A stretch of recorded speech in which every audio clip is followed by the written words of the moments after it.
ఇప్పుడు కాళిదాస్ గారు చెప్పినట్టుగా ఇది ఒక మంచి నిర్ణయం, స్వాగతించదగ్గ పరిణామం అని చెప్తున్నారు, కరెక్టే. బట్ క్వశ్చన్ ఏంటంటే, మనం ఒక ఐ థింక్ 2 వారాల కిందటప్పుడు కూడా మనం మాట్లాడుకున్నాం. అప్పుడు అమిత్ షా గారు ఏదో కామెంట్ చెప్తే అఫ్స్పా ఆ సందర్భంగా మాట్లాడుకున్నాం. మరొకసారి అదే ప్రస్తావన వచ్చింది. అయితే ఇప్పుడు మంచి పరిణామమే అయినప్పటికి కూడా ఎప్పట్లోగా జరగవచ్చు? ప్రధానమంత్రి గారి మాటలు బట్టి మీకు అర్థమైనది ఏంటి? ఈ రాష్ట్ర హోదా అనేది ఎప్పటికల్లా ఇస్తారు? ఎన్నికలు ఎప్పటికల్లా నిర్వహించే ఆలోచనలో కేంద్రం ఉండొచ్చు. రెండోది, is it the right time to give state hood? ఇది సరైనటువంటి సమయమేనా? కాళిదాస్ గారికి, మీ ప్రేక్షకులకి అందరికీ నమస్కారం. రాజు గారు, ఈ విషయంలో నిజంగా రాబోయే రోజుల్లో ఎటువంటి నిర్ణయం తీసుకోబోతోంది ప్రభుత్వం చెప్పడం చాలా కష్టం.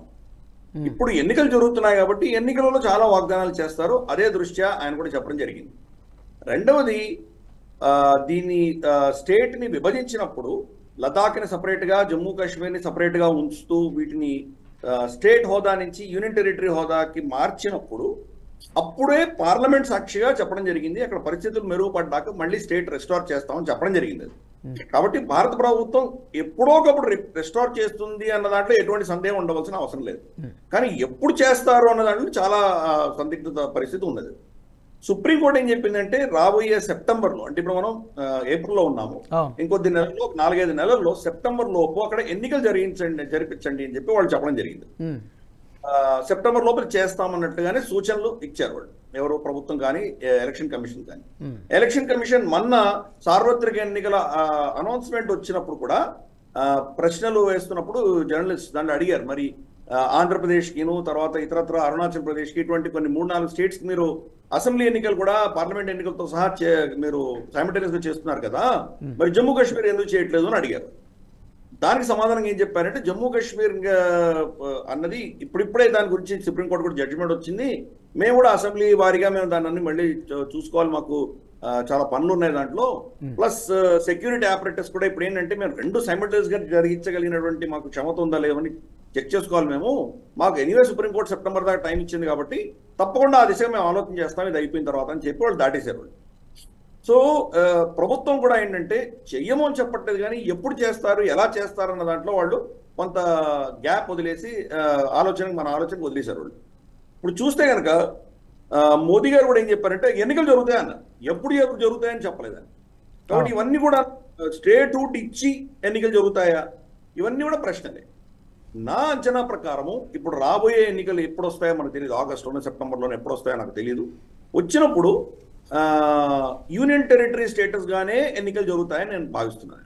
అంటే స్టేట్ హుడ్ ఇవ్వకుండా అసెంబ్లీ ఎన్నికలు నిర్వహించడం సాధ్యమే టెక్నికల్ గా? కరెక్ట్. ఇప్పుడు మన ఇన్స్టెన్స్ పాండిచ్చేరి ఉన్నది, అలాగే మనకు ఢిల్లీ ఉన్నది, ఇటువంటి ప్రాంతాలు ఏవైతే ఉన్నాయో అవి యూనియన్ టెరిటరీలో అక్కడ ఎన్నికలు కూడా జరుగుతాయి. ఫర్ ఇన్స్టెన్స్ ఈవెన్ మనకు అండమాన్ నికోబార్ ఐలాండ్స్ కూడా ఎన్నికలు జరుగుతాయి. గత ఒక 5-6 ఏళ్ల క్రితం, ఆల్మోస్ట్ 10 ఏళ్ల క్రితం తెలుగుదేశం పార్టీ ఇక్కడ 3-4 కౌన్సిలర్స్ కూడా గెలుచుకున్నారు. ఇక్కడ మన అండమాన్ నికోబార్ ఐలాండ్స్ తెలుగు వాళ్ళ సంఖ్య చాలా గణనీయంగా ఉంటుంది అక్కడ. సో అందుకని ఇటువంటివన్నీ కూడాను మనకు ఏమంటారంటే పరిస్థితుల బట్టి వాళ్ళు ప్రభుత్వం నిర్ణయిస్తుందని మనం అర్థం చేసుకోవాలి. ఎందుకంటే ఇమ్మీడియట్ గా వాళ్ళకి మొత్తం స్టేట్ హుడ్ ఇచ్చేస్తే బహుశా ఆర్టికల్ 370ని సరళించి దాన్ని అమెండ్ చేసినందువల్ల వచ్చేటువంటి లాభాలు రాకపోవచ్చు, దానివల్ల మనకు ఇబ్బందులు వచ్చేటువంటి ప్రమాదం ఉండొచ్చు. అందుకనే ఆచితూచి వ్యవహరిస్తారు. ఫస్ట్ దాన్ని బహుశా యూనియన్ టెరిటరీ స్టేటస్ కిందనే ఎన్నికలు పెడతారు. ఎన్నికలు పెట్టి ఒక 5 ఏళ్ళలో 10 ఏళ్ళలో నడిచిన తర్వాత అక్కడ ఫుల్ కంట్రోల్ తీసుకొని law and order, for instance కేంద్ర ప్రభుత్వం చేతిలోనే ఉంటుంది, అది లా అండ్ ఆర్డర్ వాళ్ళకి ఇవ్వరు. ఫర్ ఇన్స్టెన్స్ మనకు తెలుసు. కానీ మరి అమిత్ షా గారు జమ్మూ కాశ్మీర్ శాంతి భద్రతల్ని చూసుకోగల సామర్థ్యం అక్కడ స్థానిక పోలీసులకు ఉంది, ఇక ఆర్మ్డ్ ఫోర్సెస్తో పని ఉండలేదు అన్నది కేవలం వాళ్ళని ఏదో ఒక విధంగా కాన్ఫిడెన్స్, మోరల్ సపోర్ట్ ఇవ్వడం కోసం అన్నారు అనుకోవచ్చు. అది దానికి దీనికి సంబంధమే లేదండి. లా అండ్ ఆర్డర్ ఎప్పుడూ పోలీసే చూసుకుంటుంది, ఆర్మీకి చూడాల్సిన అవసరం లేదు. లా అండ్ ఆర్డర్ అని ఇన్ఫాక్ట్ గత 15, 20 ఏళ్ళు, 30 ఏళ్ళలో కూడాను 1990 నుంచి ఈ రోజు దాకా కూడాను లా అండ్ ఆర్డర్ అనేది స్టేట్ సబ్జెక్టే. జమ్మూ కాశ్మీర్ పోలీసే చూస్తుంది. తర్వాత అక్కడ వెళ్ళినటువంటి బలగాలన్నీ కూడాను, ఫర్ ఇన్స్టెన్స్ సిఆర్పిఎఫ్ వెళ్తారు. అఫ్స్పా ఉన్నా కానీ కూడా సిఆర్పిఎఫ్ కూడా వాళ్ళు ఏం చేస్తారంటే లోకల్ ఎస్పీనో లోకల్ డిఐజీ కమాండ్ కింద పనిచేస్తారు. వాళ్ళు ఇండిపెండెంట్ గా పనిచేయరు వాళ్ళు. ఓకే. వాళ్ళ దగ్గర ఉన్నటువంటి బలగం సపోజ్ 100 మంది ఉన్నారు, వాళ్ళకి 1000 మంది కావాలి. ఇంకొక 800-900 మందిని సిఆర్పిఎఫ్ ప్రొవైడ్ చేస్తుంది, లేదా మనకు రాష్ట్రీయ రైఫిల్స్ ప్రొవైడ్ చేస్తుంది. వీళ్ళని ఏమంటారంటే మనం పారామిలిటరీ ఫోర్సెస్ అంటారు. సరే, అది ఆర్మీనే పారామిలిటరీ ఫోర్స్ కింద పెట్టింది అనేది ఒక డిస్కషన్ ఉంది. అది దానిలో ఆ టెక్నికాలిటీస్ మనం వెళ్ళొద్దు.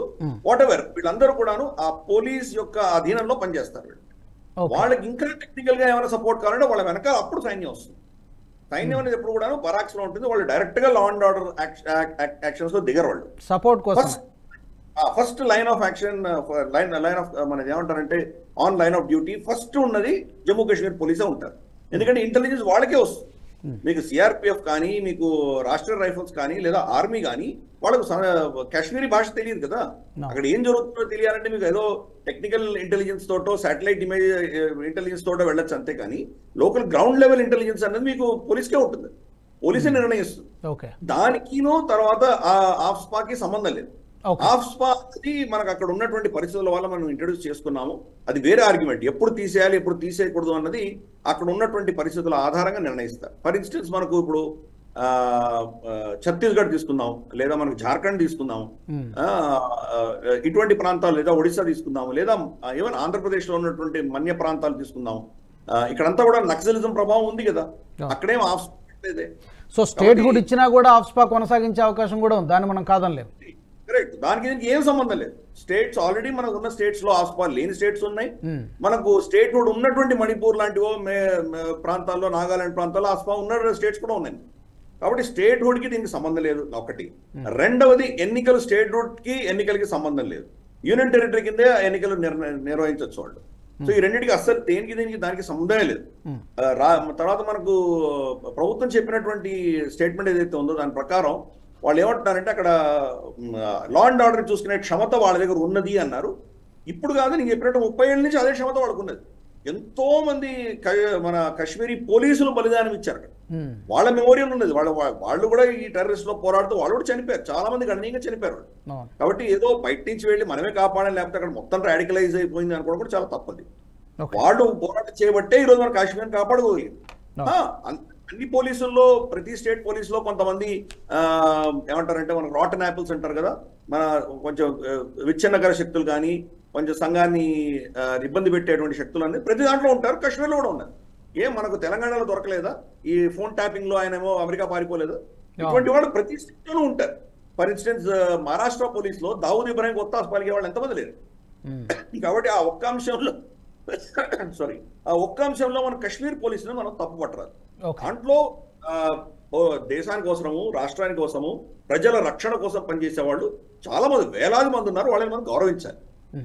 దీంట్లో గతంలో ఉన్నటువంటి పొలిటికల్ లీడర్షిప్ వాళ్ళలో వేర్పాటువాదం ఉండేది కాబట్టి దాని వల్ల ఆ పోలీసు వాళ్ళకి క్షమత ఉన్నా వాళ్ళు దాన్ని ఎఫెక్టివ్ గా వాళ్ళు లా అండ్ ఆర్డర్ ని ఇంప్లిమెంట్ చేయలేకపోయారు. ఎందుకంటే 1990s లో ఎంత రాడికలైజ్ అయినప్పుడు పొలిటీషియన్స్ కూడా రాడికలైజ్ అయిపోయినారు. కాబట్టి ఫరూక్ అబ్దుల్లా అక్కడి నుంచి పారిపోయి గోల్ఫ్ ఆడుకున్నాడు లండన్కి వెళ్ళి. అటువంటి పరిస్థితులు వచ్చినప్పుడు ఆటోమేటిక్ గా పోలీస్ కూడా వాళ్ళు కూడా దీని నుంచి పక్క తప్పుకున్నటువంటి పరిస్థితి. మనకు పంజాబ్లో ఎలా జరిగింది? పంజాబ్లో కూడా అంత టెర్రరిజం ఉన్నప్పుడు వాళ్ళు పోలీసులు నిజంగా ఎఫెక్టివ్గా దానికి హ్యాండిల్ చేయలేకపోయారు. చాలా మంది పోలీసులు టెర్రరిస్ట్ కొత్త పడుతూ ఉండేవాడు. ఎప్పుడైతే కేపీఎస్ గిల్ లాంటి వ్యక్తి వచ్చాడో ఆయన వచ్చి స్ట్రిక్ట్ గా పనిచేసినప్పుడు అదే పోలీసు ఎఫెక్టివ్ గా మొత్తం టెర్రరిజాన్ని తుడిచిపెట్టగలిగారు. కాబట్టి పోలీసులు ఎప్పటికీ ఎఫెక్టివ్నెస్ అనేది వాళ్ళ గొప్పతనం, వాళ్ళకు ఉన్నటువంటి క్షమత వాళ్ళకు ఉంటేనే ఉంటుంది. దానిపైన ఉన్నటువంటి పొలిటికల్ లీడర్షిప్ వాళ్ళకి ఎటువంటి లీడర్షిప్ ఇస్తారన్న ఆధారంగా వాళ్ళు నిజంగా దాన్ని ఎఫెక్టివ్గా కంట్రోల్ చేయగలరా లేదా అన్నది నిర్ణయిస్తాం మనం. అది అప్పుడు అలాగే చేయగలరు. కాబట్టి ఇప్పుడు ఉన్నటువంటి పరిస్థితుల్లో ఇవన్నీ పొలిటికల్ స్టేట్మెంట్స్ కింద నేను భావిస్తాను. నేను దీంట్లో అంత లేదు. నిజంగా ఆ సమయం వచ్చినప్పుడు, ఆగస్టు సెప్టెంబర్ వచ్చినప్పుడు ఆర్మ్డ్ ఫోర్సెస్, మన ఇంటెలిజెన్స్ వర్గాలు, పోలీసు, ప్రభుత్వము, ఆర్మీ వీళ్ళందరూ కలిసి కూర్చుని వాళ్ళు అక్కడ ఉన్నటువంటి సిచ్యుయేషన్ ని అసెస్ చేస్తారు. ఇప్పుడు యాక్చువల్ సీజన్ మొదలైంది, వాళ్ళ టూరిజం సీజన్ మొదలైంది. గత 3 సంవత్సరాల్లో ప్రతి సంవత్సరం 40 to 50 లక్షలు ముందు సంవత్సరం కంటే ఎక్కువ టూరిస్ట్ పెడుతున్నారు అక్కడికి. 3 ఏళ్ల క్రితం 1 కోటి మంది వెళ్ళారు. పోయిన సంవత్సరం 1.5 కోటి పైబడి వెళ్ళారు. ఈ సంవత్సరం 2 కోట్ల పైబడి వెళ్తారని వాళ్ళు భావిస్తున్నారు. దీని దృష్ట్యా అక్కడ కనుక సెక్యూరిటీ ఇష్యూస్ ఏమి గొడవలు లేవు అంటే, అంతా బాగానే ఉంది అనుకుంటే, అప్పుడు బహుశా ఎన్నికలకు వెళ్ళేటువంటి ప్రయత్నం వాళ్ళు చేసేటువంటి అవకాశాలు ఉన్నాయి. కాబట్టి ఇవన్నీ కూడా ఏంటంటే ఎప్పుడు ఎన్నికలు నిర్వహిస్తాం అనుకుంటున్నారో అప్పుడు ఉన్నటువంటి పరిస్థితుల ఆధారంగా నిర్ణయిస్తారు. ప్రస్తుతానికైతే మాత్రం యూనియన్ టెరిటరీ ఎన్నికలే ఉంటాయి. లెఫ్టినెంట్ గవర్నర్ కంట్రోల్లో లా అండ్ ఆర్డర్ ఇతరత్ర అంశాలన్నీ ఉంటాయి. క్రమేపీ ఇది 1 or 2 టర్మ్స్ చూసిన తర్వాత బాగానే ఉంది, ఇది నార్మలైజ్ అయిపోయింది అన్నటువంటి ఒక కాన్ఫిడెన్స్ వచ్చిన తర్వాత అప్పుడు దాన్ని మళ్ళీ స్టేట్హుడ్ ఇచ్చేటువంటి ప్రయత్నం చేస్తారు. కానీ ఇప్పటిలో స్టేట్హుడ్ వస్తుందని నేను భావించాను. ఎన్నికలు కూడా పొలిటికల్ గా మోదీ గారు చెప్పారు, అక్కడ ఎన్నికలు నిర్వహిస్తామని చెప్పడం అనేది పొలిటికల్ గా చెప్పిన స్టేట్మెంటే. కానీ ఫైనల్ అసెస్మెంట్ అనేది ఈ కమిటీ ఈ మొత్తం అందరూ కూర్చొని ఫైనల్ నిర్ణయిస్తే కానీ అది నిర్ణయం కాదు. సుప్రీంకోర్టు ఇచ్చినటువంటి సెప్టెంబర్ డెడ్ లైన్ కూడా బేఖాతరు చేయగలిగినటువంటి కెపాసిటీ ఎలక్షన్ కమిషన్ కు ఉన్నది, ప్రభుత్వానికి ఉన్నది. అల్టిమేట్ గా అక్కడ పరిస్థితులు మొత్తం క్షీణించిన తర్వాత ఎన్నికలు పెడితే కనుక అక్కడ పరిస్థితి ఏముంటుందో మనకు తెలియదు. దానికి సుప్రీంకోర్టు బాధ్యత తీసుకోలేదు. అడ్మినిస్ట్రేషన్ ఎలక్షన్ కమిషన్ నిర్ణయించవలసినటువంటి విషయాలు అవన్నీ. కాబట్టి ఇది మనం ఎలక్షన్ సీజన్ కాబట్టి పొలిటికల్ స్టేట్మెంట్ ఏదైనా భావిద్దాం. అల్టిమేట్ గా అక్కడ ఎన్నికలు జరుగుతాయి అన్న విషయం కూడా ఎవరు కాదనలేరు. అది ఎప్పుడు అనేది చూడాల్సి ఉంది. ఓకే, ఈ వీడియో మీకు నచ్చినట్టయితే లైక్ చేయండి, 10 మందికి షేర్ చేయండి. అలాగే కామెంట్ల రూపంలో మీ అభిప్రాయాలను మాతో పంచుకోండి. Nationalist hub group of channels ను సబ్స్క్రైబ్ చేసుకుని తెలుగునాట జాతీయవాద జర్నలిజాన్ని ప్రోత్సహించండి. ఈ వీడియో కింద ఉన్న బెల్ ఐకాన్ పై క్లిక్ చేయడం మర్చిపోవద్దు.